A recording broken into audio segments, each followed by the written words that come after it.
मध्य प्रदेश में दामू एक जिला है, वहां पर एक गंगा जमुना स्कूल है। स्कूल ने इश्तिहार दिया कि हमारे पास इतने बच्चियां पास हो गए आला दर्जात में।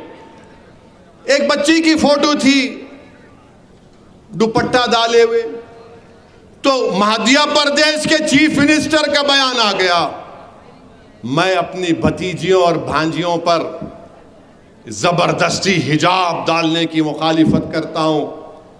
गंगा जमुना स्कूल में पहुंच के उसका एफिलिएशन कैंसिल कर दी बीजेपी ने। फिर कलेक्टर को बोले, दामों के कलेक्टर गए, कलेक्टर जाकर देखे तो मालूम हुआ कि ऐसा कोई जबरदस्ती है ही नहीं, किसी को हिजाब निकाब या दुपट्टा का प्रेशर ही नहीं है। कलेक्टर ने ट्वीट किया कि सब बकवास है, झूठ है। एसपी ने कहा कि झूठ है वहां के सुपरिटेंडेंट ऑफ पुलिस ने, मगर उसके बावजूद भी मुख्यमंत्री बोले नहीं कुछ तो है।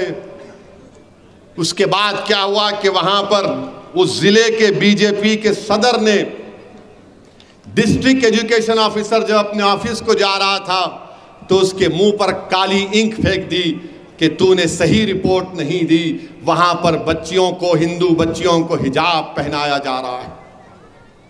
कलेक्टर बोल रहा है, एसपी बोल रहा है, मगर नफरत है मुसलमानों से, नफरत है, हमारी बच्चियां हिजाब पहनती हैं। इससे बढ़कर और क्या कह सकता हूं मैं।